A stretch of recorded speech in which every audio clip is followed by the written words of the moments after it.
আলেম ওলামাদেরকে দেশপ্রেম শিখাতে আসবেন না, আলেম ওলামাদেরকে দেশের প্রতি ভালোবাসা শিখাতে আসবেন না। আপনাদের সবার বেগমপাড়া বাড়ি আছে, আমরা জানি, আমাদের জীবনও এখানে, মরণও এখানে। মগের মল্লুকের গল্প আমরা অনেক শুনেছি, কিন্তু মগের মল্লুকের বাস্তব রূপ আমরা দেখি নেই।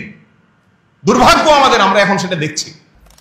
মুসলমানের জিহাদকে আপনার কাছে সন্ত্রাসী হিসাবে, সন্ত্রাসী কর্মকাণ্ড হিসাবে তারা দেখাচ্ছে। তারা যখন ক্রুসেড ঘোষণা করে তখন আপনার কাছে একটিবারের জন্য প্রশ্নটা উঠে না?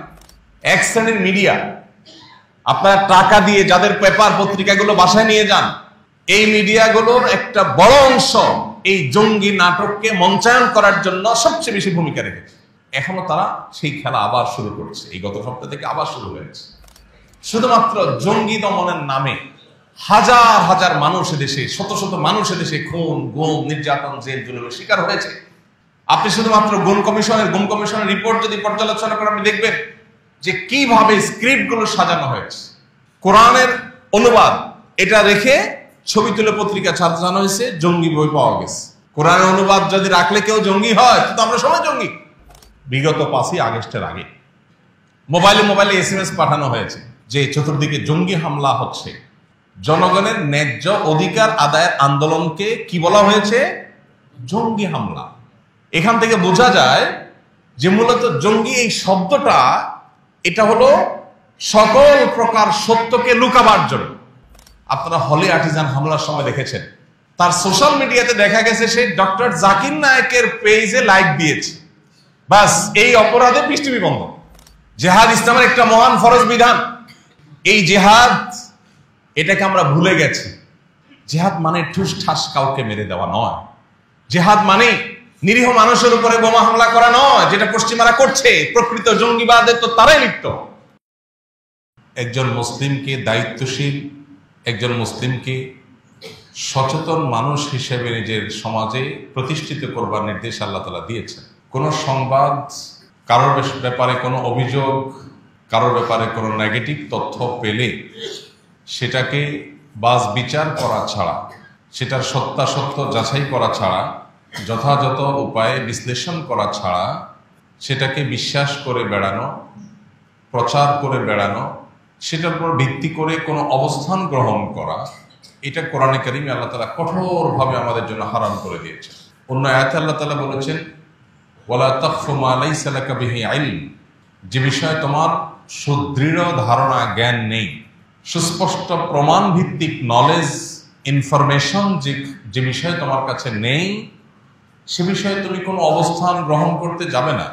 আজ ধারণা প্রসূত অবস্থান গ্রহণ, ব্যক্তি কিংবা গোষ্ঠীর ব্যাপারে কোনো মন্তব্য, কোনো ধারণা পোষণ, কোনো অবস্থান গ্রহণ, এই বিষয়টি আজ মহামারীর আকার ধারণ করেছে। বিশেষ করে অবাধ তথ্য প্রবাহের এই যুগে, সোশ্যাল মিডিয়ার ব্যাপকতার এই যুগে আমরা অনেক বিশ্বাস করি যে বিশ্বাসগুলো ভুল, অনেক ধারণা করি যে ধারণাগুলো অবান্তর, অনেক কালোকে আমরা সাদা বলি, অনেক সাদাকে আমরা কালো বলি, যা বাস্তবে তার উল্টো। ইসলাম এমন এক জীবন বিধান, ইসলাম এমন এক সুমহান শাশ্বত লাইফস্টাইল আমাদেরকে দিয়েছে যে এখানে কোনো মানুষ কাউকে অন্যায়ভাবে আক্রমণ করা, এটা তো অনেক দূরের কথা। কারোর ব্যাপারে আপনি নেগেটিভ ধারণাই নিতে পারবেন না যদি আপনার কাছে যথাযোগ্য তথ্য প্রমাণ না থাকে। আজকের পৃথিবীতে যারা মডেল হিসাবে নিজেদেরকে স্টাবলিশ করেছে, সাম্রাজ্যবাদী পৃথিবী, তাদেরও অনেক বড় অস্ত্র হলো জনগণকে, সাধারণ মানুষকে বিভ্রান্তির মধ্যে ফেলে দিয়ে ঘোলা পানিতে মাছ শিকার করা, বিভিন্ন এজেন্ডা বাস্তবায়ন করা। এই খেলা আমরা দশকের পর দশক, যুগের পর যুগ ধরে দেখে আসছি। এর মধ্যে সবচেয়ে বড় প্রপাগান্ডা, সবচেয়ে বড় মিথ্যা, যে মিথ্যা বেড়াজালে আমরা অনেককে আটকে গেছি, যে মিথ্যা আমাদের অনেককে বিভ্রান্ত করে ফেলেছে। মুসলিম তো বটেই, অনেক নিয়মিত নামাজি, নিয়মিত পর্দানসীন, নিয়মতান্ত্রিকভাবে প্র্যাকটিস করেন কোরআন এবং সুন্নাহকে, এরকম বহু মুসলমান আছেন যারা এই প্রপাগান্ডায় পা দিয়ে বিভ্রান্তির বেড়াজালে আটকে গেছে। আপনারা প্রিয় নবী সাল্লাল্লাহু আলাইহি সাল্লামের হাদিসের ভান্ডার যদি দেখেন, লক্ষ্য করবেন যে সেখানে বহু হাদিসে নবী সাল্লাল্লাহু আলাইহি সাল্লাম আমাদেরকে সতর্ক করেছেন আমরা যেন কিয়ামতের পূর্বে ফিতনা সংকুল সময়ে নিজেদেরকে ফিতনা থেকে রক্ষা করবার চেষ্টা করি। কিয়ামতের পূর্বে পৃথিবীবাসীর উপর ফিতনা পতিত হবে কাওয়াকাইল মতর, বৃষ্টি পতিত হওয়ার মতো। বৃষ্টির ফোঁটা যেরকম একটার পর একটা টপ টপ করে অনবরত ধারাবাহিকভাবে পড়তেই থাকে, ফিতনা এরকম গোটা পৃথিবীকে ছেয়ে যাবে, একটার পর একটা ফিতনা পতিত হবে। ফিতনা জিনিসটা কি? ফিতনা মানে হলো বিভ্রান্তি, ফিতনা মানে হলো ধোঁয়াশা। যেটাকে আপনি সাদা মনে করছেন ওটা আসলে কালো, এটাই ফিতনা। যেটাকে আপনি অন্ধকার মনে করছেন সেটা আসলে আলো, এটাই হলো ফিতনা। আপনি যেটাকে মনে করছেন আলো বিতরণ করছে, আসলে সে অন্ধকার বিস্তার করছে। আপনি সেটাকে আলো মনে করে ওইটার সঙ্গ দিচ্ছেন, সেটা প্রতিষ্ঠার জন্য জীবন বাজি রাখছেন, আদত দিন শেষে দেখলেন সেটা আসলে পুরোটাই কালো, ওইটা কোনো আলো নয়। এই জাতীয় বিভ্রান্তি এখন আমাদের প্রত্যেকটা মানুষকে, আমাদের গোটা সমাজকে নানাভাবে ছেয়ে গেছে। যে সাম্রাজ্যবাদী এই পৃথিবী, তাদের সবচেয়ে বড় মিথ্যা যেটা তারা স্টাবলিশ করতে পেরেছে দুর্ভাগ্যজনকভাবে, সেটি হলো ইসলাম এবং মুসলমানদের সাথে জঙ্গি তকমাকে লাগিয়ে দেওয়া। গত 1 শতাব্দীতে গোটা পৃথিবীতে পৃথিবীর পরাশক্তিগুলোর অর্থায়নে প্রতিষ্ঠিত সবচেয়ে বড় মিথ্যা এটা, যে মুসলমানদেরকে সন্ত্রাস এবং জঙ্গিবাদের তকমা দিয়ে তাদেরকে কোণঠাসা করে রাখা। আপনি যদি উন্নত দেশগুলো ট্রাভেল করে থাকেন, নিশ্চয় আপনার ধারণা থাকার কথা যে শুধুমাত্র মুসলিম পরিচয়ের কারণে আপনাকে বহু হেনস্থার শিকার হতে হবে। এই যে মুসলিমকে হেনস্থা করা যায়, মুসলিম হলেই তাকে অত্যাচার করা যায়, টর্চার করা যায়, জুলুম করা যায়, এই ন্যারেটিভ প্রতিষ্ঠা করেছে যে মিথ্যা দিয়ে। সে মিথ্যা হলো ইসলাম এবং মুসলমানের সাথে জঙ্গিবাদ এবং সন্ত্রাসবাদের তকমা লাগিয়ে। আন্তর্জাতিক এই শয়তানি ষড়যন্ত্র যেটা চলে আসছে যুগ যুগ ধরে, এই ষড়যন্ত্রকে বাস্তবায়ন করার জন্য বহু নাটকের মঞ্চায়ন হয়েছে, যেটা আমরা ইতিপূর্বে দেখেছি। বহু ঘটনা নিজেরা ঘটিয়ে উদুরপিণ্ডি বুদুর গাড়ে চাপিয়ে, যেহেতু মিডিয়াগুলো তাদের নিয়ন্ত্রণে, সেখানে সাদাকে কালো করে দেখিয়ে সাধারণ মানুষকে বিভ্রান্ত করে তারা তাদের এজেন্ডা বাস্তবায়ন করেছে। আমরা যে ভূখণ্ডে বসবাস করছি, আমাদের এই দেশেও দীর্ঘদিন পর্যন্ত এই খেলা চলে এসছে। আপনারা যে জায়গাটা বসে আছেন নারায়ণগঞ্জ, এই নারায়ণগঞ্জ ছিল এই নাটকের সবচেয়ে বড় মঞ্চ। টেলিভিশনে লাইভ প্রদর্শন হচ্ছে, জঙ্গি বিরোধী অভিযান চলছে, একটা বাড়ি ঘেরাও করে আছে র্যাবের লোকজন এবং টান টান উত্তেজনা, অস্ত্র তাক করে আছে, ভিতরে ধ্বংসাত্মক অস্ত্র নিয়ে জঙ্গিরা অবস্থান করছে। আমরা জনগণ হাতা টাতা গোছায় টিভির সামনে বসছি দেখার জন্য, হায় হায় কি সর্বনাশ, হুজুররা দেশটা শেষ করে ফেলল। এরপরে ভেতর থেকে বের করে আনা হলো আগে থেকে সাজানো ফাজাইলে আমাল, তারপরে আপনার হেকায়েতে সাহাবা, তারপরে আপনার কোরআনের তর্জমা, এরকম বই পুস্তক সামনে সাজায়া, এই যে জেহাদি বই পাওয়া গেছে এবং ককটেল কিছু সাজায়া, এরপর একটা ছবি, পরের দিন সব পত্রিকা গুরুত্বের সাথে প্রচার করলো। আমাদের সবার চিন্তা শেষ না, হ্যাঁ হ্যাঁ দেশটা শেষ হয়ে গেল। এই তো গত সপ্তাহেই দায়িত্বশীল পুলিশ অফিসার, পুলিশ কর্মকর্তারা, দায়িত্বশীল পদে থাকা ডিআইজিরা অকপটে একের পর এক স্বীকার করেছেন যে বিগত আমলে জঙ্গি অভিযানের নামে সবগুলো ছিল নাটক। অবাক করা বিষয় হলো এই নাটক আবার নতুন করে শুরু হচ্ছে বাংলাদেশ।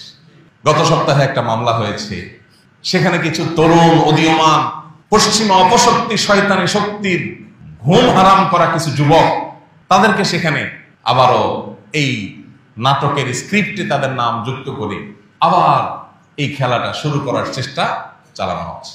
আমরা সাধারণ মানুষ অনেক কিছু জানি না, অনেক অন্ধকারে আছে। এক র্যাব কর্মকর্তা এখন জেলে আছে, এই জঙ্গি নাটকের পেছনের কারিগরদের একজন। উনি একবার আমাকে কল করেছেন, আরো বছর 3 আগের কথা। হোয়াটসঅ্যাপে নক করেছেন, এরপরে ফোন দিয়েছেন, দিয়ে বললেন হুজুর আমাকে সব হুজুররা চিনে। এর মানে হলো আপনি তো আজকে প্রথম আমার সাথে কথা বলতেছেন, ওটা পাত্তা দিচ্ছেন না আমাকে সব হুজুররা চিনে। এরপর উনি ওনার একটা আবদার রাখলেন, আলহামদুলিল্লাহ আমি সে আবদার কৌশলে এড়াই গেলাম। উনি আমাকে একটা ফাঁদ দিয়েছিলেন, যে ফাঁদে আমি যেন পাও দেই, আল্লাহ তাআলা আমাকে রক্ষা করেছেন, আমি কৌশলে সেখান থেকে সরে যাই, আমাকে সে ফাঁদে ফেলতে পারে। আমরা অনেকে জানি না আমাদের ট্যাক্সের টাকায় জঙ্গি দমনের নামে কমপক্ষে 15 থেকে 20টা, মানে 15টার নিচে না, আমি এক্সাক্ট ফিগারটা বলতে পারছি না, 15 থেকে 20টা অথরিটি বাংলাদেশে আছে, আইন শৃঙ্খলা রক্ষাকারী বাহিনীগুলোর এবং বিভিন্ন এজেন্সিগুলোর বিভিন্ন টিম উইং আছে। 15 থেকে 20টা উইং কিসের জন্য? জঙ্গি দমন করার জন্য। একদিকে আমরা দেখছি আইন শৃঙ্খলা রক্ষাকারী বাহিনীর কর্তৃপক্ষ, এমনকি সরকারের আইন শৃঙ্খলা বিষয়ে সংশ্লিষ্ট মহল, দায়িত্বশীল জায়গা থেকে বলা হচ্ছে বাংলাদেশে কোনো জঙ্গি নাই। আমাদের পার্শ্ববর্তী দেশগুলোতে যে পরিমাণ হামলা হয়, সন্ত্রাসী হামলা যেটাকে বলেন আপনার, এই টাইপের হামলা হয়, মসজিদে হামলা, জানাজাতে হামলা, ধর্মীয় প্রতিষ্ঠানে হামলা, এই এক এক হামলা 50 জন মারা গেছে, 200 জন মারা গেছে। বাংলাদেশে এরকম হামলা কয়বার হয়েছে কি বলেন? যে মসজিদে জুমার নামাজে হামলা হয়ে 200 মানুষ মারা গেছে, শুনছেন কখনো? যে মাদ্রাসাগুলোতে ছাত্রদের নিজের নিজের মারামারি, বোমা হামলা, এটা হয়ে 200 ছাত্র নিহত হয়ে গেছে, আহত হয়ে গেছে, শুনছেন কখনো? এইরকম একটা শান্তিপ্রিয় ভূখণ্ড, আলেম সমাজের এরকম দায়িত্বশীল অবস্থান গোটা পৃথিবীতে বিরল, যেটা বাংলাদেশে আছে। সেই দেশে 15 থেকে 20টা উইং রাখা হয়েছে শুধুমাত্র জঙ্গি দমনের নাম করে। কাউন্টার টেররিজম, অ্যান্টি টেররিজম, এটা সেটা নাম দিয়ে উইং খুলে রাখা হয়েছে। কাদেরকে খুশি করার জন্য? পশ্চিমা বাবাদেরকে খুশি করার জন্য। সরি টু সে, এই শব্দ আমাকে বলতে হচ্ছে। সন্তান তার বাবার কথা কিভাবে অক্ষরে অক্ষরে মানে না, পশ্চিমারা যা বলে সেকে অন্ধভাবে, যারা যখন ক্ষমতা আসে তারা যেরকম গোলামের মতো করে তাদের কথাকে মানে। তারা নাটকের স্ক্রিপ্ট দিয়ে দেয়, যে নাটকগুলো করার কারণ তারা জানে এদেশে মানুষ আলেমদের কথা শুনে, এদেশে মানুষ কোরআন এবং হাদিস দ্বারা ইন্সপায়ার্ড হয়, এদেশে মানুষ দ্বীন দ্বারা প্রভাবিত হয়। অতএব দ্বীনকে, ইসলামকে, আলেম সমাজকে যদি কালিমা যুক্ত করে দেওয়া হয় তাহলে তারা বিভ্রান্তিতে পড়ে যাবে, তারা ফিতনায় পড়ে যাবে, এবং তারা ফিতনায় পতিত হয়ে দ্বীন থেকে তারা দূরে সরে যাবে। আমাদের দ্বীনি চেতনা এবং স্পিরিটকে ভোঁতা করার জন্য এই শয়তানের ষড়যন্ত্র পশ্চিমারা করে, আর আমাদের ট্যাক্সের টাকা দিয়া যারা যখন ক্ষমতায় আসে সেটাকে তারা বাস্তবায়ন করে। ভাইরা আমার, বেশি দূরে যেতে হবে না।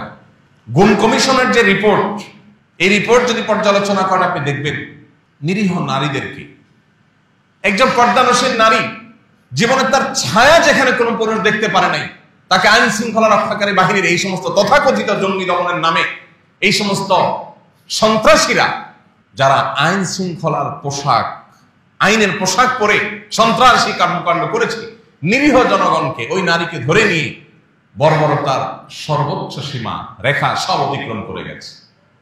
যে নারীর ছায়া কোনোদিন কোনো পুরুষ দেখতে পারে না, এটা তার দিন পালনের স্বাধীনতা, সাংবিধানিক অধিকার, সেটাকে বলণ্ঠিত করে রিমান্ডের নামে, জিজ্ঞাসাবাদের নামে বিবস্ত্র করে, হ্যাঁ না কোনো উপায় নাই, যে উপায় থাকে নির্যাতন করা হয়। কত যুবক হারিয়ে গেছে আর ফিরে আসেনি।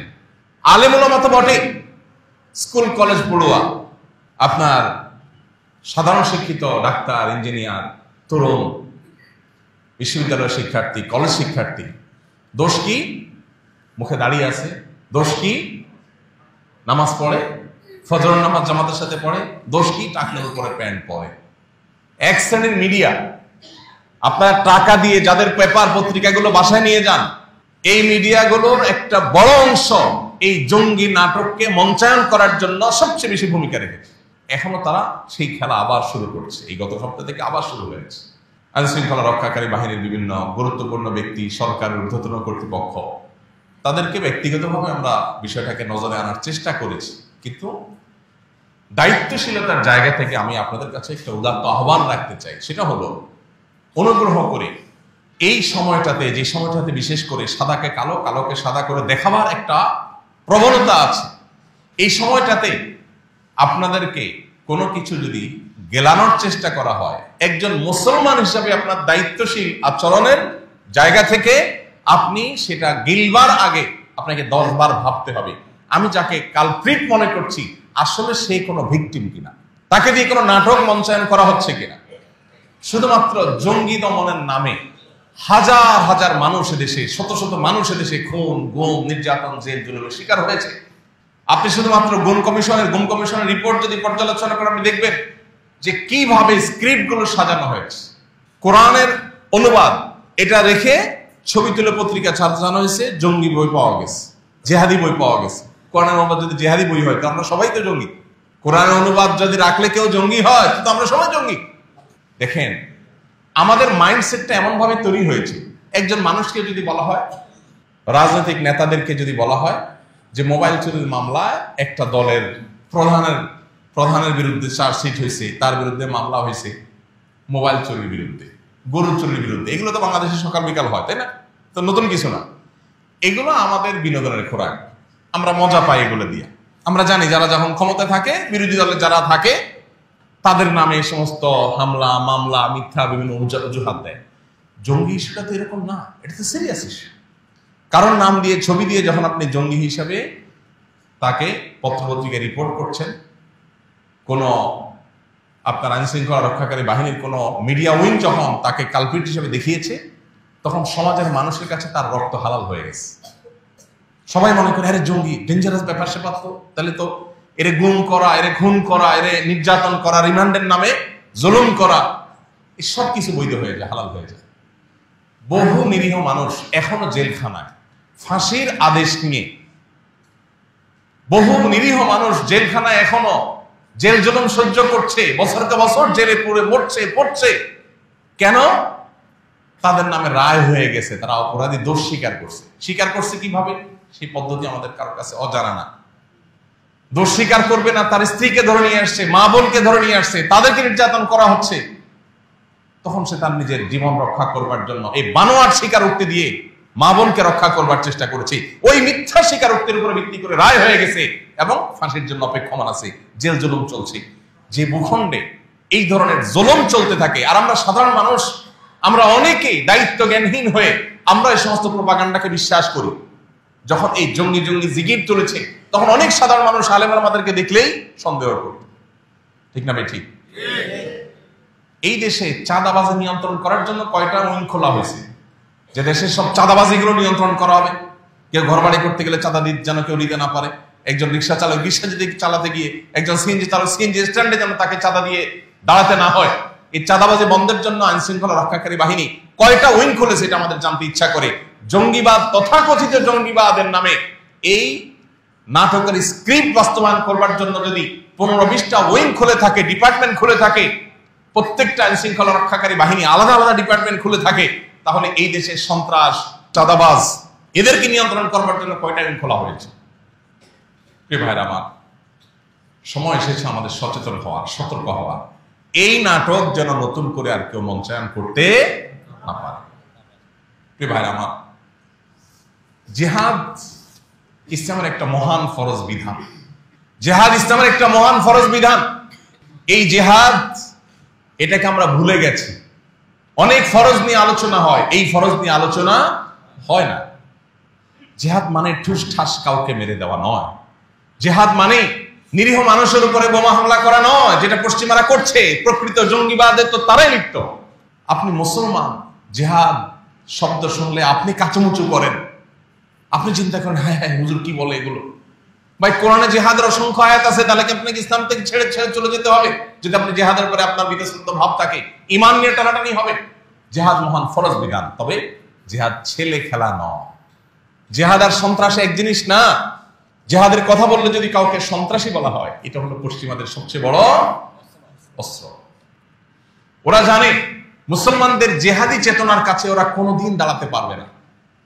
ওরা জানে মুসলমান যদি কোরআনের নির্দেশ দ্বারা উজ্জীবিত হয়, এই মুসলমানকে দমাবার মতো কোন টেকনোলজি ওরা আবিষ্কার করতে পারবে না। এই জন্য তারা আমাদের ওই চেতনাকে ভোতা করে দেওয়ার জন্য জিহাদ, জিহাদি চেতনা, এটাকে কালাট করার জন্য তারা নানাবিধ ষড়যন্ত্র এবং ষড়যন্ত্রের জাল তারা এঁটেছে। তারা বহু সন্ত্রাসী গোষ্ঠী তৈরি করেছে। তাদের কর্মকাণ্ড এটাকে ইসলামের কর্মকাণ্ড হিসেবে দেখিয়ে মুসলমানদেরকে বিভ্রান্তির মধ্যে ফেলে দিচ্ছে। হ্যাঁ হ্যাঁ, ইসলামের নামে কি হচ্ছে এসব? মনে রাখবেন, ন্যূনতম কোরআন হাদিসের ধারণা যদি কারোর মধ্যে থাকে, প্রাথমিক লেয়ারের যদি মুসলমানও কেউ হয়, সে কোনোদিন সন্ত্রাসী হতে পারে না, অসম্ভব। ইসলামের নামে যদি কোনো শয়তানি কাজ হয়ে থাকে, তাহলে নিশ্চিত বুঝে নেবেন এখানে ইহুদিদের কোনো ষড়যন্ত্র আছে।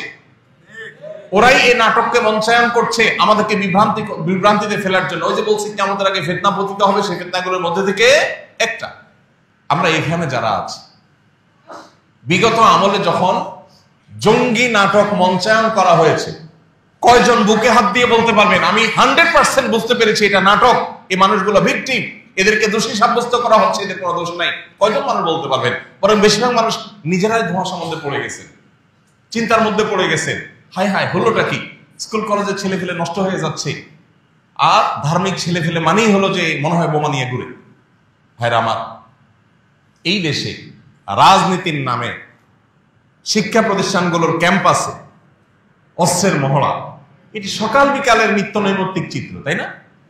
লাশের পরে লাশ পড়া, প্রতিনিয়ত আপনার একের পরে খুন হওয়া, এগুলো তো আমাদের শিক্ষা প্রতিষ্ঠানগুলোর, কলেজ বিশ্ববিদ্যালয়গুলোর নিত্য নৈমিত্তিক চিত্র। এগুলো যারা করে আপনি শুনবেন না তাদেরকে কখনো জঙ্গি হিসাবে কেউ তকমা দেয়। শুনেছেন কখনো? বিগত 5ই আগস্টের আগে মোবাইলে SMS পাঠানো হয়েছে যে চতুর্দিকে জঙ্গি হামলা হচ্ছে, সবাই ঘরে থাকেন, সতর্ক অবস্থানে থাকেন। কারফিউ বাস্তবায়নের জন্য জনগণের ন্যায্য অধিকার আদায়ের আন্দোলনকে কি বলা হয়েছে? জঙ্গি হামলা। এখান থেকে বোঝা যায় যে মূলত জঙ্গি এই শব্দটা, এটা হলো সকল প্রকার সত্যকে লুকাবার জন্য, সাধারণ মানুষের চোখে ধুলে দেওয়ার জন্য। আমরা অনেকেই এখনো বিশ্বাস করি যে জঙ্গি মানে হলো ডেঞ্জারাস অপরাধী। আরে ভাই, প্রকৃত অর্থে যদি কেউ সন্ত্রাসী হয় সেটা তো আসলেই সত্যিকারই বড় অপরাধী।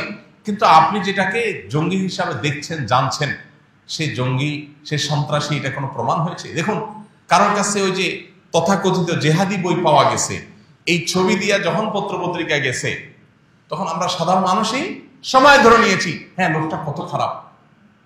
একবার চিন্তা করি না এই বইয়ে কি আছে, এই বইয়ে কি আছে যেটা দেখিয়ে তাকে খারাপ বলা হচ্ছে। তবলিগি নেশাবের বই দিয়া, জেহাদি বই নাম দিয়া ছাপায় দেওয়া হয়েছে। ভাইরা আমার, এই যে 15 থেকে 20টা ডিপার্টমেন্ট, হাজার হাজার ফোর্স, শত শত ফোর্স এখানে কাজ করছে, পশ্চিমারা সেখানে কোটি কোটি টাকার ফান্ডিং করে, তহবিল দেয়। এই টাকাকে হালাল করার দরকার হয়। ধরেন 20টা যদি জঙ্গি দমন ডিপার্টমেন্ট থাকে, বিভিন্ন প্রতিষ্ঠানদের, ডিএমপির আলাদা উইং, র্যাবের আলাদা উইং, এনএসআর আলাদা উইং, ডিজিএফআই আলাদা উইং, পুলিশের অনেকগুলো উইং, এইভাবে যদি সবাই আলাদা আলাদা জঙ্গি দমন নিয়ে অনেকগুলো উইং থাকে, বাংলাদেশের টোটাল জঙ্গির সংখ্যা কত? সরকার বা এই সংশ্লিষ্ট মহলের উচিত সেটা প্রকাশ করা। দাবি করার সময় বলে না বাংলাদেশে কোনো জঙ্গি নাই, জঙ্গিবাদ নাই, কিন্তু উইং খুলে রাখছেন আপনি 15 থেকে 20টা। জনগণের ট্যাক্সের টাকায় অপচয় কেন? এদেশে কি আইন শৃঙ্খলা রক্ষাকারী বাহিনীর কাজ নাই? শুধু জঙ্গি দমনের জন্য এতগুলো উইং খুলে বসছেন। এই উইংগুলো চলে কোত্থেকে?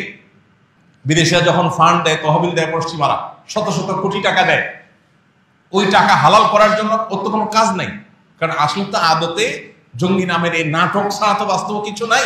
সে এটাকে বাস্তবায়ন করার জন্য হুদাই নিরীহ কোনো এক মানুষকে পেয়া তাকে ধরছে। আপনারা হলে আর্টিজান হামলার সময় দেখেছেন, এদেশের প্রথম সারির তথাকথিত মিডিয়ার নামে এই সন্ত্রাসবাদীদের সবচেয়ে বড় অস্ত্রগুলো তারা কিভাবে নিরীহ মানুষকে দোষী সাব্যস্ত করেছে। যে ওখানে হামলাকারীদের একজন, তার সোশ্যাল মিডিয়াতে দেখা গেছে সে ডক্টর জাকির নায়েকের পেজে লাইক দিয়েছে, বাস এই অপরাধে পৃষ্ঠভূমি বন্ধ। এই যে গত সপ্তাহের যে মামলা হয়েছে, ওই মামলার যদি মানে স্ক্রিপ্ট শুনেন আপনি তাজ্জব করে যাবেন যে এখনো দেশে এগুলো চলতেছে, নতুন বাংলাদেশে এগুলো চলছে। একজনকে ধরছে, তার মোবাইলে পাওয়া গেছে সে কোন পাবলিক প্রোগ্রামে 3-4 জন বক্তার ছবি তুলছে। এই বক্তার ছবি তুলছে, তাহলে এবার বক্তাদেরকে নামে মামলা আসামি দিয়ে দিতে হবে। এখন আমি এখানে বক্তব্য দিচ্ছি, কত মানুষ ছবি তুলছে। এখন আপনি কোন একটা, আসলে আপনি দোষী কিনা সেটা তো আল্লাহ ভালো জানে, ধরলাম তর্কের খাতিরে যে আপনি দোষী, আহমদুল্লাহ ছবি তুলছেন, তাহলে এই বেটারাও মামলার নামে দিয়ে দেবে। আইন শৃঙ্খলা রক্ষাকারী বাহিনীর ভাইয়েরা তারা হাসির পাত্র হওয়া থেকে তারা সিরিয়াস কবে হবেন আমি জানি না। তাদের মধ্যে ন্যূনতম, বিশেষ করে যারা এই কর্মকাণ্ডগুলো করে, তাদের মধ্যে ন্যূনতম লজ্জা, শরম, দায়িত্বশীলতার কোনো জায়গা তাদের আছে কিনা আমি জানি না। আপনারা দেখেছেন আরেকজন বক্তাকে গত আমলে গ্রেপ্তার করে সম্ভবত 2-2.5 বছর জেলে রাখা হয়েছে। কি অপরাধ? যে একটা ছেলে উত্তরবঙ্গ না কোন জায়গা থেকে ধান কাটার কাইচি নিয়ে ঢাকায় আসছে সংসদ ভবন ভাঙবেশের জন্য। ধান কাটার কাইচি নিয়ে আসছে সংসদ ভবন ভাঙবেশের জন্য, এবং তার মোবাইলে পাওয়া গেছে ওই বক্তার ছবি। তাহলে বক্তারা বেরো। মগের মুল্লুকের গল্প আমরা অনেক শুনেছি, কিন্তু মগের মুল্লুকের বাস্তব রূপ আমরা দেখি নেই। দুর্ভাগ্য আমাদের, আমরা এখন সেটা দেখছি। প্রিয় ভাইরা আমার, এই কথাগুলো আপনাদের সাথে বলার উদ্দেশ্য হলো, আপনি আমি যদি সচেতন না হই, তাহলে এইভাবে একের পর এক নাটক করে করে দেশটাকে গোল্লায় নিয়ে যাওয়া হবে। আমাদের লজ্জা হয়, আমাদের পরে স্বাধীনতা অর্জন করে যে সমস্ত দেশগুলো এখন এমন উচ্চতায় চলে গেছে, ওইসব দেশগুলোতে গেলে নিজের দেশের দিকে তাকালে অসহায় মনে হয় যে আমরা কোথায় দাঁড়িয়ে আছে, ওরা কোথায় চলে গেছে। আর আমাদের জনগণের ট্যাক্সের টাকা দিয়ে দেশে উন্নয়ন না করে এই সমস্ত নাটক করা হয় বসে বসে। একজন অফিসার, তার একটা প্রমোশন দরকার, সে একটু উপরের চেয়ারে যাবে, এটার জন্য তার দুজন দাঁড়িয়ালা কলেজের ছাত্র, ইউনিভার্সিটির ছাত্র, মাদ্রাসার হুজুর প্রত্যেকে ধরে তার কাছে ওই যে জিহাদি বই পাওয়ার নাটক মঞ্চায়ন করে সে একটা অভিযান চালায়া সে লাইমলাইটে আসে। তখন ঊর্ধ্বতন কর্তৃপক্ষ দেখে, হ্যাঁ এ তো খুব সিরিয়াস জঙ্গি দমনে, তাদের একটা প্রমোশন দেওয়া হয়। ওর একটা প্রমোশনের জন্য একটা পরিবারকে সারা জীবনের জন্য ভিকটিম বানিয়ে গোটা সমাজের কাছে কালপিট বানিয়ে দেওয়া হয়েছে। অসংখ্য কলেজ ইউনিভার্সিটির ছেলেপেলেরা শুধু সৎ পথে আসার কারণে, শুধু দিনে পথে আসার কারণে তাদেরকে জঙ্গি তকমা দিয়ে বছরের পর বছর তাদেরকে গুম করে রাখা হয়েছে, জেলে পুরে রাখা হয়েছে। একটি দুটি নয়, শত শত ঘটনা ঘটেছে। আমরা কজন মানুষ তখন বলেছি এসব মিথ্যাচারের বিরুদ্ধে আমরা দাঁড়াই, এই সমস্ত শয়তানের বিরুদ্ধে আমরা কথা বলি। বরং আমরা অনেকে নিজেরা বিভ্রান্ত হয়ে গেছি, মনে করছি হ্যাঁ বোধহয় ছেলেরা আসলেই সন্ত্রাসী। ওরা ঘোষণা দেয়, ব্রিটেনের টনি ব্লেয়ার যখন ঘোষণা দেয় এটা আমাদের ধর্মযুদ্ধ, ক্রুসেড, খ্রিস্টান ধর্মযুদ্ধ, এটা যখন তারা ঘোষণা দেয় তখন আপনার বিবেকে মনে হয় না এটা সন্ত্রাসী কোনো বিষয়? এটা মুসলমান যখন জেহাদের কথা বলে তখন আপনার কেন সেটাকে সন্ত্রাসী মনে হয়? মুসলমানের জেহাদকে আপনার কাছে সন্ত্রাসী হিসাবে, সন্ত্রাসী কর্মকাণ্ড হিসাবে তারা দেখাচ্ছে। তারা যখন ক্রুসেড ঘোষণা করে তখন আপনার কাছে একটিবারের জন্য প্রশ্নটা উঠে না যে এটা কি? ভাইরা আমার, আমরা যদি সতর্ক না হই, কেন আজ সমাজের এই দুর্দশা, কেন আজ আমাদের দুরবস্থা? আজকে তরুণরা ভালো পথে আসতে পারছে না, তারা ভালো পথে আসলে তাদেরকে আপনি ব্লেম দিচ্ছেন। এই দেশের প্রথম সারির একটা পত্রিকা, ঘরে ঘরে যে পত্রিকা আপনি টাকা দিয়ে কেনেন, সেই পত্রিকা রাজাকার এবং জঙ্গির আলামত লিখেছে 10-15টা, এবং রীতিমতো পত্রিকা ছেপেছে তারা, এবং সেখানে দিয়েছে যদি কোনো যুবক বয়সে কেউ নামাজ পড়ে, মিউজিক শুনতে অস্বস্তি বোধ করে, টাকনুর নিচে প্যান্ট পরে না, টাকনুর উপরে পরে, ফজর নামাজ জামাতের সাথে পড়ে, এই টাইপের ধর্মীয় কর্মকাণ্ড করে, একটা আপাদমস্তক ফেরেশতা যুবক যাকে বলা যায়, এরকম একটা ফেরেশতা যুবক হলে মনে করতে হবে সে জঙ্গিবাদের দিকে বোধহয় ঢুকছে। এই হলো আপনার সন্তান জঙ্গি হয়ে যাচ্ছে কিনা আপনি কিভাবে বুঝবেন? এগুলো দেখে আপনি বুঝবেন যে সন্তান জঙ্গিবাদের দিকে চলে গেছে। বহু বাপ মা এই সমস্ত মিথ্যা অপপ্রচারে বিভ্রান্ত হয়ে নিজের সন্তান দাড়ি রাখলে নিজে হাতে শেভ করার জন্য সন্তানকে বাধ্য করেছে। বহু বাপ মা আছে না সমাজে, যে বাবা তুই নিজেও ভালো থাক, আমাদেরও বাঁচতে দে, এগুলো করিস না, ঝামেলা হবে। আমরা কোন দেশে ছিলাম? আয়নাগরে কোনো ইসলাম বিরোধীরা ছিল না, আয়নাগরের সমস্ত বাসিন্দারা ইসলামিস্টরা ছিল। কিন্তু আমরা কজন মানুষ এই অন্যায়ের বিরুদ্ধে কথা বলেছি? এখন আবার নতুন করে পুলিশের মধ্যে থাকা সেই দুষ্ট চক্রগুলো তারা আবার এই জঙ্গি নাটককে নতুন করে মঞ্চায়ন করা শুরু করেছে। আপনি দেখবেন কাউকে যখন মনে হবে থ্রেট, তাকে জঙ্গি নাটক দিয়ে দমন করা হবে। কত হাস্যকর স্ক্রিপ্ট তারা তৈরি করে। ভাইরা আমার, যে ভূখণ্ডে জুলুম এরকম ডাল ভাত হয়ে যাবে, যে ভূখণ্ডে জুলুম এরকম সকাল বিকালের কমন বিষয়ে পরিণত হবে, সেই ভূখণ্ডে আল্লাহর বরকত কখনো আশা করা যায় না। আমরা আর যা হোক অন্তত এই ভূখণ্ডে কোনো জুলুম হতে দেব না। যদি সেটা কোনো হিন্দুর প্রতিও হয়, কোনো খ্রিস্টানের প্রতিও হয়, কোনো নাস্তিকের প্রতিও হয়, আমরা সকল জুলুমের বিরুদ্ধে অবস্থান নেব ইনশাআল্লাহ। আমরা যদি সবাই সচেতন হই, আমরা যদি সতর্ক হই, তাহলে এই সমস্ত মিথ্যা নাটক আমাদেরকে গেলাতে কেউ পারবে না। আর আমরা যদি অসতর্ক হই, আমরা যদি দায়িত্ব জ্ঞানহীন হই, মিডিয়া বা পত্রপত্রিকাতে যা পাইলাম অন্ধের মতো গোগরা শেষে গিললাম, এরকম যদি প্রবণতা আমাদের মধ্যে থাকে, তাহলে এই টেন্ডেন্সিটা আমাদের ধ্বংসকে ত্বরান্বিত করবে, বই উন্নতির কোনো দিকে আমাদেরকে নিবে না। আল্লাহ রাব্বুল আলামিন আমাদের সবাইকে দায়িত্বশীল আচরণ করবার তৌফিক দান। শুরুতে যে আয়াত বলেছিলাম, আল্লাহ বলেছেন ইয়া আইয়ুহাল্লাযীনা আমানু, এই ঈমানদারেরা, ইন জাআকুম ফাসিকুম বিনাবাইন, যদি তোমাদের কাছে কোনো ফাসিকরা কোনো সংবাদ সরবরাহ করে, কোনো তথ্য ইনফরমেশন তোমাদেরকে দেয়, ফাতাবাইয়ানু, সেটাকে চেক করো, ভালো করে চেক করো, ক্রস চেক করো, যাচাই করো, অনুসন্ধান চালাও, বিশ্লেষণ করো যেটা আদৌ সত্য কিনা। যদি না করো, তাদের কথা যদি বিশ্বাস করে বসো, তাহলে আনতুসিবু কওমান বিজাহালা, তাহলে অজ্ঞতাবশত তোমরা কাউকে খারাপ মনে করে কোন অবস্থান নিবে, ফাতাসবিহু আলা মা ফাআলতুম নাদিমিন, এরপর একসময় বলবে যে ও সরি, ভুল হয়ে গেছে, কিন্তু তোমার আর ব্যাক করার সুযোগ থাকবে না। আল্লাহ অন্য আয়াতে বলেছেন ওয়ালা তাকফু মা লাইসা লাকা বিহি ইলম, যে বিষয়ে তোমার সুদৃঢ় জ্ঞান নেই, প্রমাণ নির্ভর তথ্য ইনফরমেশন তোমার কাছে নেই, তুমি নিশ্চিত নও, সে বিষয়ে কোনো অবস্থান গ্রহণ করতে পারবে না। একজন মানুষের বিরুদ্ধে অভিযোগ উঠেছে, আর আমি অমনেই তারে খারাপ মনে করে বলা শুরু করে দিলাম, প্রচার শুরু করে দিলাম। বিশেষ করে এই যে জঙ্গিবাদের ইস্যুগুলো, পশ্চিমারা এই ন্যারেটিভকে এমন শক্তিশালীভাবে প্রতিষ্ঠিত করেছে, দেখুন যে এই সমাজে ঘুষ, চাঁদাবাজি, সন্ত্রাস, এই জিনিসগুলো নিত্য নৈমিত্তিক ব্যাপার। এই জিনিসগুলোর কারণে গোটা দেশ আজ পিছিয়ে আছে, আমরা ভয়ঙ্কর একটা জায়গায় অবস্থান করছি। অথচ এগুলোর ব্যাপারে আমাদের মনের মধ্যে এতটা ক্ষোভ, এতটা ঘৃণা নেই, যতটা ক্ষোভ, যতটা ঘৃণা আছে কোন বিষয়ে? তথাকথিত জঙ্গিবাদের বিষয়।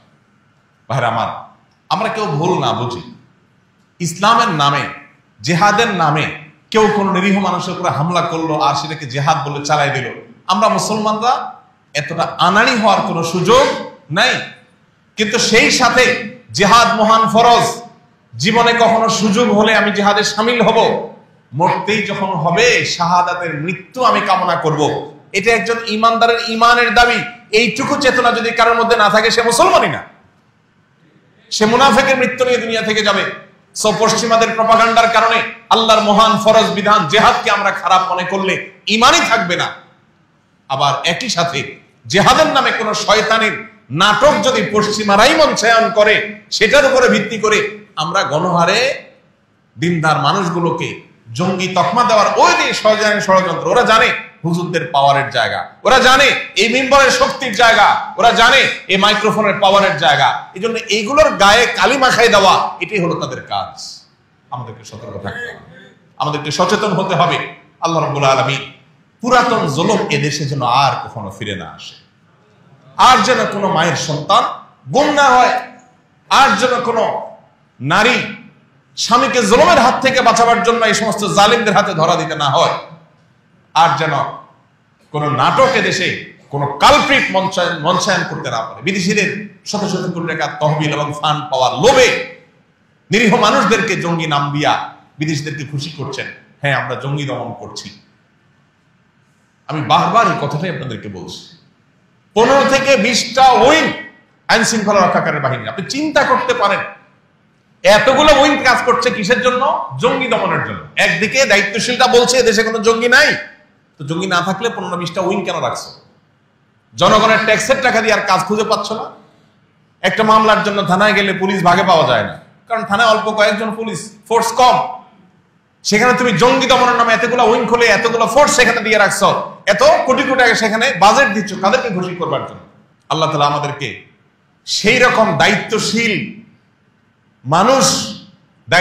মানুষদের শাসন দেখ, যারা এদেশের মানুষের হয়ে কাজ করবে, বিদেশিদের আঙ্গুল হেলানোতে যারা কাজ করবে না, বিদেশিদের এজেন্ডা বাস্তবায়ন যারা করবে না। দুঃখ আমাদের, ক্ষোভ আমাদের যে আমরা অনবরত দেখি যে চেয়ারে বসেই বিদেশিদের এজেন্ডা বাস্তবায়ন করার জন্য নেমে পড়ে। আপনারা দেখেছেন গত সপ্তাহের ঘটনা সম্ভবত, যে সমাজ কল্যাণ মন্ত্রণালয়ের উপদেষ্টা কয়েক কোটি টাকা বরাদ্দ দিয়েছে আপনার আমার ট্যাক্সের টাকা। কাদেরকে দিয়েছে? পতিতাদেরকে দিয়েছে। পতিতাদেরকে কেন দিয়েছে? তাদেরকে যদি পুনর্বাসনের জন্য দিত, তো আমরা বলতাম আরো চাঁদা নেন, 100 টাকা করে আমরা সবাই দিই, এদেরকে পুনর্বাসন করে দেন। কি বলেন, কারো দ্বিমত ছিল এদেশে? যে পতিতাদেরকে একটা সুন্দর ঘর বাড়ি করে দেন, থাকার ঘর ব্যবস্থা করে দেন, চাকরির ব্যবস্থা করে দেন, ব্যবসা ব্যবস্থা করে দেন, তাদেরকে এই কাজ থেকে সরাই আনেন। এইটার জন্য যদি আরো টাকা নেয় তো জনগণ দিতে সেজন্য প্রস্তুত। কিন্তু না, উপদেষ্টা সেই কাজ করেননি। কি করেছেন? পরিষ্কার ভাবে আপনি যদি তখনকার সংবাদগুলোকে পর্যালোচনা করে দেখবেন, তাদের এই কাজের স্বীকৃতি দেওয়ার জন্য, মর্যাদা দেওয়ার জন্য, মানে যা করছো ক্যারি অন, এটা চালায় যাও, এটার জন্য জনপ্রতি 10,000 না 20,000 টাকা করে তাদেরকে প্রণোদনার মতো প্রণোদনার মতো দিচ্ছে যে কাজ চালায় যাও। তো চেয়ারে বসার পর বিদেশিদের খুশি করার জন্য আমাদের ট্যাক্সের টাকা দিয়ে নাটক করার এই প্রচেষ্টাগুলো চিরতরে এই দেশ থেকে বন্ধ হয়ে যাক, আমরা যেন আর বলির পাঠা হতে না হয়। আল্লাহ রাব্বুল আলামিন, এই যে আমরা পিছিয়ে আছি, যারা একটু বিদেশে যান, 2-5টা দেশ ট্রাভেল করলেই তারা দিনের আলোর মতো বুঝতে পারেন যে আমরা কোথায় আছি। আমাদেরকে মিথ্যা উন্নয়নের ফিরিস্তি দেখিয়ে আমাদেরকে বেকুব বানায় রাখা হয়েছে। পৃথিবীর অন্যান্য দেশগুলো কোথায় চলে গেছে আর আমরা কোথায় দাঁড়িয়ে আছি। এখনো পুরো দেশটা নর্দমার মতো বানিয়ে রাখছে এই সমস্ত দুর্নীতিবাজেরা, এই সমস্ত বিদেশি ক্রীড়ানকেরা, ভিনদেশীদের খুশি করার জন্য। এদের একজনেরও দেশে থাকার কোনো নিয়ত, মুরদ, ইচ্ছা, শখ কিচ্ছু নেই। এদের সবাই ওই বেগম পাড়ায় বাড়ি আছে, দুবাইতে বাড়ি আছে। আমরা জনগণ, আমরা বলির পাঠা। ওরা আমাদের দেশপ্রেম শিখায়। হুজুরদের দেশপ্রেম নাই, বেটারা জঙ্গি। আমি অনেক দেশপ্রেমী, আমি দেশ থেকে টাকা পয়সা নিয়ে বেগম পাড়া বাড়ি করছি, যেখান থেকে লুটপাট করে শেষ হয়ে জনগণের ফালাই দিয়ে আবার আমি চলে যাবো আমার জায়গা মতো। আল্লাহ আমাদের চোখগুলো যেন খুলে যায় সেই তৌফিক দান করুন। আমরা যেন প্রকৃত বন্ধু এবং শত্রু চিনতে পারি। সরকারের ঊর্ধ্বতন নীতি নির্ধারণী পর্যায়ের একটা বৈঠকে অনেক আগে একবার আমরা কয়েকজন একটা বিষয় নিয়ে বসছিলাম। তো প্রসঙ্গত বলছিলাম, আমরা বলছিলাম তাদেরকে, দেখেন, এক দল লুটপাট করার পর ওদেরকে পার্শ্ববর্তী দেশ জায়গা দিবে, আপনি আবার আকাম করার পর আপনাকে হয়তো আমেরিকা জায়গা দিবে। আমাদেরকে মানে হুজুরদেরকে এই পৃথিবীতে কোনো দেশ জায়গা দিবে না, খোদ সৌদি আরবে দিবে না। অতএব এই মাটিতেই আমাদের থাকতে হবে, মাইন্ড ইট, এটা মাথায় রাখেন। আমাকে লড়াই করে এই মাটিতেই টিকতে হবে। আপনি সুযোগ পাইলে চলে যাবেন ওদিকে, কিন্তু আমি যাব না, আমার যাওয়ার জায়গাই নেই, আমাকে কেউ নেবে না। সো আমাকে লড়াই করে টিকতে হবে। আলেম ওলামাদেরকে দেশপ্রেম শিখাতে আসবেন না, আলেম ওলামাদেরকে দেশের প্রতি ভালোবাসা শিখাতে আসবেন না। আপনাদের সবার বেগম পাড়া বাড়ি আছে, আমরা জানি। আমাদের জীবনও এখানে, মরণও এখানে। আল্লাহ রাব্বুল আলামিন এসব শয়তানি বিষয়গুলোর ব্যাপারে আমাদেরকে সচেতন হওয়ার তৌফিক দান করুন, দায়িত্বশীল হওয়ার তৌফিক দান করুন, এবং সকল শয়তানি ষড়যন্ত্র থেকে আল্লাহ তাআলা আমাদের প্রিয় মাতৃভূমিটাকে হেফাজত করুন। আপনারা জানেন, ভৌগোলিকভাবে এত গুরুত্বপূর্ণ একটা অবস্থান আমাদের, পৃথিবীর বড় বড় পরাশক্তিগুলোর বাংলাদেশের মাটিটা দরকার। তো ডাইরেক্ট তো আর মাটি দখল করার সিস্টেম নেই, দালালদের মাধ্যমে তারা এখানে ঢুকে। আপনারা দেখবেন আমাদের সংবিধান কি হবে, আইন কি হবে, এইসব বিষয়গুলোর যারা নীতি নির্ধারকের ভূমিকায় অবতীর্ণ হয়, এই মানুষগুলোর সাথে দেশের মাটি, শেকড়, গণমানুষের কোনো সম্পর্ক নাই। এরাই সকাল বিকাল দেখবেন টিভিতে, টক শোতে, বিভিন্ন সেমিনারে, সিম্পোজিয়ামে, গোল টেবিল বৈঠকে তারা ঠিক করে দেয়, বলে দেয় এই দেশ কিভাবে চলবে, দেশে আইন কিভাবে হবে। এগুলো সবগুলো হলো ওই যে বিদেশি, যাদের এই ভূখণ্ডটা দরকার, তাদের দালাল। তাদের কি দালাল? এই দালাল কারা আর প্রকৃত দেশপ্রেমিক কারা, এই জিনিসটা আমাদেরকে পার্থক্য করতে জানতে হবে। আল্লাহ আমাদের সেই তৌফিক দান করুন। জাযাকুমুল্লাহ খাইর ওয়া আখিরু দাওয়ানা আলহামদুলিল্লাহ। আস-সুন্নাহ ফাউন্ডেশন, উম্মার স্বার্থে সুন্নাহর সাথে।